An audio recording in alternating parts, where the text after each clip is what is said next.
turabaramukije mwiriwe na mwaramutse bivanye umwe wese aho aherereye bakunzi ba Free Podcast TV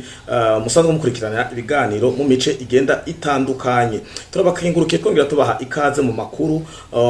n'ubusesanguzi bwo kuri no munsi wa gatandatu igenekerezo rya 22 ukwezi kwa11 umwaka no w'ibihumbi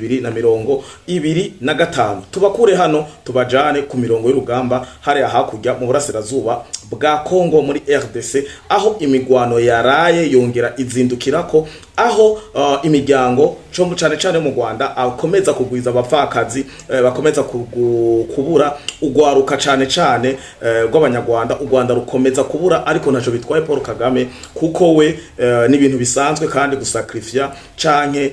gukora ivyo asanzwe akora abanyarwanda batahuye kunsumbya muravyumva cyane aho imigwano myinshi yagaragaye aho byo mu aho dusanzwe twita muri Plaine de la Ruzizi indi migwano iragaragara aho twita muri Haut Plateau imigwano iragaragara mu Minembwe no mu tundi duce twinshi tugenda dutandukanye tutibagiye ko za Sukhoi za CH4 n'izindi FARDC leta ya Tshisekedi cyangwa igisirikare cya Tshisekedi gisanzwe cifashisha cyakoze amabi cyaragikoze amabi aho bita mine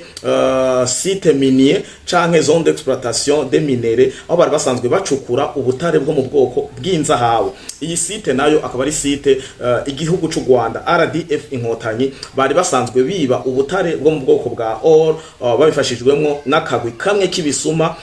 Chinois clandestin bari basanzwe babafasha kubutunganyiriza aho nyene sur place bagaca babitwara mu Rwanda busa n'ubutunganije nkuko mwigeze kubibona umukuru w'igihugu cyacu ciza cy'u Burundi ariko aragendera site d'exploitation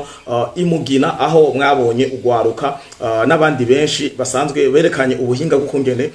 ubutare bashoboye kubudandaza bamatse kubutegura basi n'imiburiburi bugereranye butameze nka kwa kundi tuba twumva ngo babukuye mu kuzimu canke babukuye mwivu iyi site rero basambaguye ni mine ya Tubimbi aha ni nyuma yaho hari haherutswe gusamburwa aho basanzwe bacukurira site d'exploitation minier hariya itwangiza muratwa twangiza hahi hagatokombera twangiza ndabibutse ko bayisambuye incuro ya mbere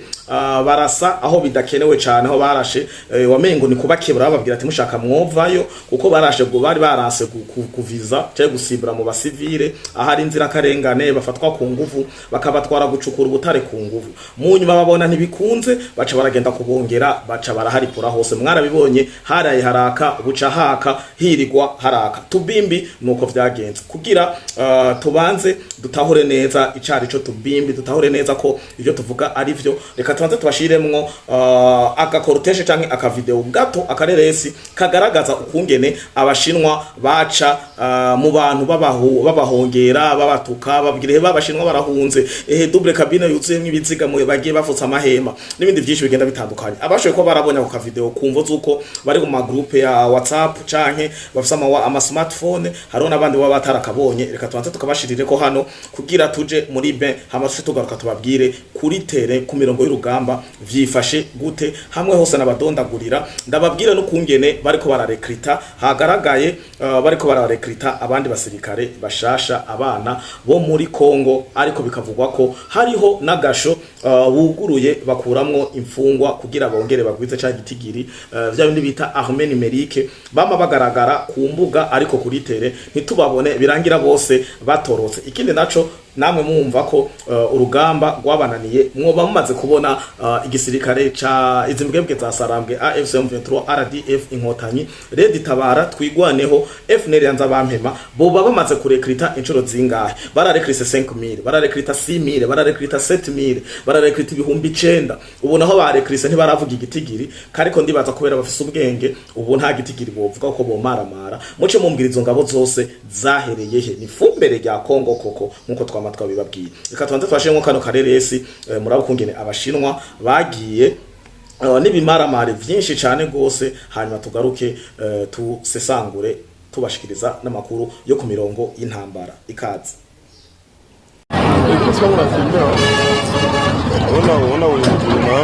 zote zinapanda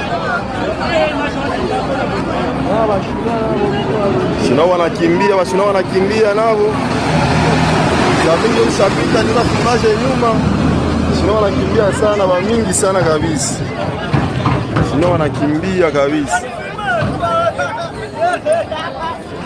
Washino wanakimbia maki ni bala. Washino wanakimbia tere maki shemi yae.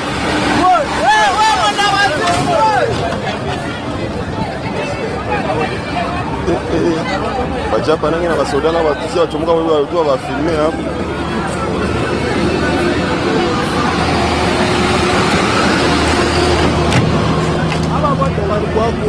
Ile wanasinde garembo. Hai kule ni hae.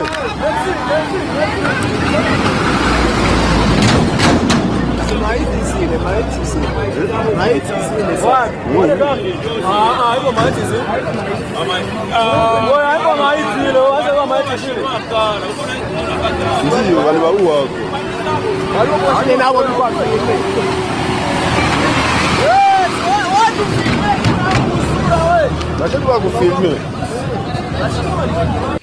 Yes, ndiza ko duhejeje kumva no kuraba kano kareresi hamwe. Tujabuke rero aho bita muri Sud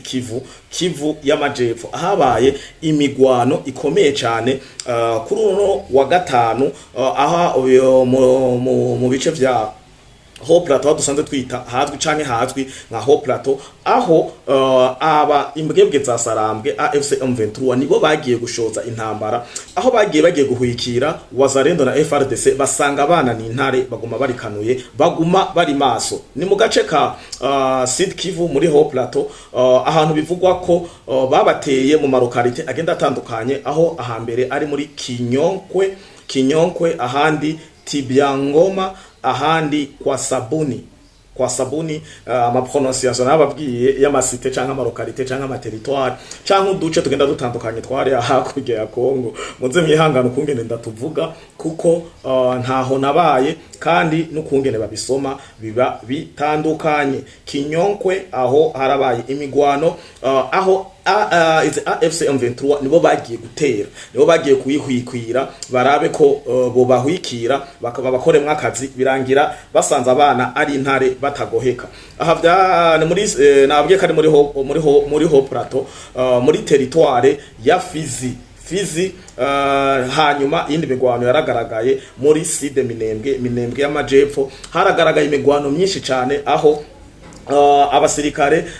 ba Wazalendo na FRDC bahurije hamwe n'abasanzwe abafatanya bikogwa abafatanya rugamba babo bakubise ambiscade ngo ya pick up zibiri zizimbwebwe za Sarambwe aho zariko ziridevereza zigina amatavu hanyuma icitwa societe civile kiravuga ko hari abanyagihugu benshi bahunze birukanga baraba ko borondera uduce turimwo amahoro aho bivuga ko bagenda bagana ahari umugenerale yitwa General Delphin Kalembe ngo Manzito niwe yaciye aza arintervena aca araha umutekano arasira umutekano wabo banyagihugu aho ni muri ako gace nako ndababwira ka Haut Plateau no muri Sud Minembwe imigwano kandi yarabandanyije aho twitanye muri Sud Kivu muri dans la plaine de la Ruzizi précisément aho bita Katogota Wazalendo barateye amaposition menshi cyane yararimwo abareberi izimwe za Sarambwe ibi bisumaye RDF izi nkotanyi mu mitumba eka no mu biyaya bigenda bitandukanye byo ngaho muri plaine de la Rusizi aha naho nyene abanyagihugu bakaba batorohewe bikaba bivugwa na societe civile zo hiyo nyene muri plaine de la Rusizi bivuga ko bitoroshe kuko abanyagihugu barara ntibuca bumvise urusasu bavuga turatewe hangwe hanyuma tukaba tugenda kandi kuvyo twababwiye duhejeje kubereka hari amafrap aérienne ibintu bita amadrone skoyi ziriko zirafuta ziriko ziracucuma ku rugero rushimishije izimbwebwe za Sarambwe aho zitumva aho ziguma zirungika abana abasore b'u Rwanda kazoza ku Rwanda generation Z mu Rwanda ndibaza ko itagihari kuko bariko barahona bariko barabatwara kuri songoye aho imiryango myinshi iguma yiyamiriza ariko bakayiteroriza bamwe bagacurwa rufuni na buhoro abandi bakabakubita abandi bakabafunga abandi bakababwira ati mira nwa amazi bimuhore ibi sivyo kuja ku karubanda. Aha ni mu gihe Kagame ataririra canke atababazwa n'amosozi y'abavyeyi bariko barabura abana babo. Kagame ndabibutse ko yivugiye ngo urusasu ruze rujana n'izina, urusasu ruko rujana n'izina ry'umunyarwanda buri munsi. Aha nako ndababwira ko drone zacucumye abashinwa bagera ku 10 babipfiramwo muri ya mine ya Tubimbi, mine d'exploitation Tubimbi, aho bari basanzwe bakora bacukura ubutare bwo mu bwoko bwa or. Akaba ari akababaro kenshi ku gihugu cy'u Rwanda mu gihe amasite bakuramwo ama or bashora surtout hanze bagakuramwo ibigwanisho nkuko tubibona hano bavuga ati cette site exploité par des militaires rwandais en lien avec certains chinois, babikorana n'abashinwa les chinois clandestins. Umva babiri bamwe bahari kuko abantu benshi bavuga ati abashinwa n'abana babikumira basanzwe babirimwo canke baratubesha ibi nabiriya. Ariko ndabibutse ko ibirombwe byinshi byo muri Kongo byari bifise abashinwa imbere yuko AFC M23 izimbwebwe za Sarambwe zihafata. Rero biragaragara ko hari abashinwa bahunze, abandi bababire bemera kugumaho barakorana kuko surtout nk'abafundi canke abatekinisiye ngira ngo barabahaye akabagafovya kaboneka canke bara amasezerano bagiraniye. Ariko kugiranira amasezerano n'imbwebwe za Sarambwe uri umushinwa je nibaza kari zero. Ni nka kwa kwende kugira amasezerano n'umuteroriste kuko heza kumukoresha ashaka agaca agupongorerayo. Rero hagaragaye amakamyo menshi yo mu bwoko bwaho bakuye ko amaparati nkuko mwabibonye, ama double cabine agenda ngo ajojota amaraso, bivugwa n'abakongomani mwavyiyumviye, afutse amahema abasirikare n'abashinwa bahapfiriye bagiye batwawe. Elle ferait partie d'un réseau de sites orifères exploités par l'armée rwandaise pour alimenter le marché qatari. Ibi navyo bikaba bigenda vyifatanya na bimwe nababwira ejo, aho u Rwanda rutakigira rucira nayo rumira, rutakigira amadividende ruha leta ya Qatar, aho baciye bafata inka zigenda ziribwa mu minembwe muri babanyamurenge baguma barira, zibwa na Red Tabara, FNL yanza bampema, RDF, inkotanyi nkuko mu bisanzwe bizwi. Abanyamurenge barakwibwirira ko kumbore Kagame ngira se umunyarwanda, Kagame aranka abanyarwanda ubwabo, yaba umuhutu yaba umututsi yaba umunyamurenge, bose Kagame nitwende irisifi yuko ashika kuca ashaka. Kagame bakubwira ati gutanga igitambo ntaco bitwaye. Akarorero ni ba Freddy n'abandi benshi bagenda bavukana canke n'abandi bamubaye hagufi. Ibi navyo akaba atari ibintu by'urukurukuru canke iki, baza bakayumba Nyamwasa, mubaza bate bahunze ba Robert n'abandi benshi ba Jonathan Musonera n'abandi benshi bakoze muri leta ya FPR inkotanyi, barababwira ko Kagame atabeshegwa, Kagame ariko ateye. Hanyuma hagaragaye n'andi ma image agaragara bariko bararekrita abana bagaca bakoresha systeme ivuga ati, yabivuga mu Gifaransa no mu Giswahili, yababaza ngo est-ce qu'on vous a forcé pour venir ici? Bakishura hapana. Est-ce que wamewalazimisha kuja hapa? Hapana. Hii strategy ndababwire ko bagiye kuyikoresha igihe inyuma igihe kinini tuvuga ko abana bafatwa ku nguvu, abana binjitwa mu gisirikare kwa ku nguvu. Rero aba bagiye barasohorwa ngo mu busho bugenda butandukanye bwa Bukavu na Goma, abandi bakakugwa mu Rwanda, bagiye babateguye. Iyi niyo formule ya mbere bakoresheje mbere, aho nabanagaragaje abaganga ngo uyu n'umuganga ngo twabapimye ingwara zose z'ivyaduka, ingwara zandukira n'ibindi byinshi bigenda bitandukanye. Uwo bazanye strategy yo kumamasa makungu kugira ejo ne bababwira ati muraforce abajene mukabatwara mu gisirikare ku nguvu, ari byo bita recrutement forcé, kwinjiza abana les enfants soldats n'ibindi bitandukanye. Ayo yose n'amabi ahanwa n'amategeko y'intambara. Nico gituma bazanye strategy yo kubabaza eske twarabaforosheje kuza hano. Iyi ni formule rero batoye kugira barabe ko bo kwikingira ivyaha vy'intambara bibagaba nukeko. Aya niyo makuru yo ku rugamba, ariko aya namwe mu makuru ari ku rugamba. Amakuru ari ku rugamba ni menshi, uko bibandanya bigenda, uko vyirigwa nuko burara. Turakomeza kubana namwe naho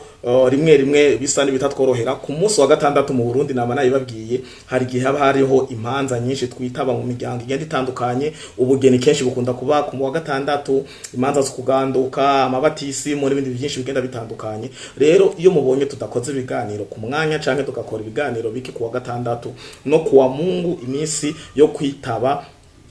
ubutumire canke kuja kuninahaza Imana kubemera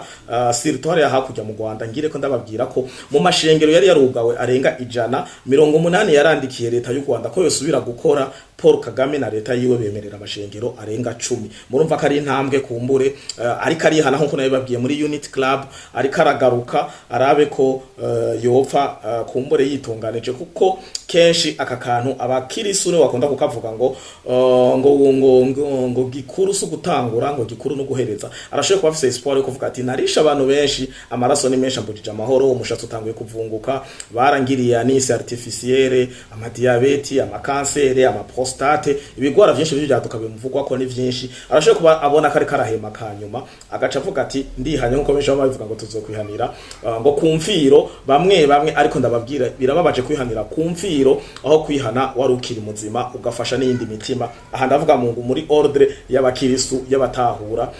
umuhamagaro w'Imana kumbure hariho abayisilamu batavyumva nkuko ndabivuga hakabaho n'abarangi n'ayandi madini y'ibigirwamana ndabakengurukiye cyane rero dukomeze dukurikirana ibiganiro vya Fleury Podcast TV mwarahezagiwe cyane ndabibutsa ko ata Fleury Podcast TV atamwebwe ciao ciao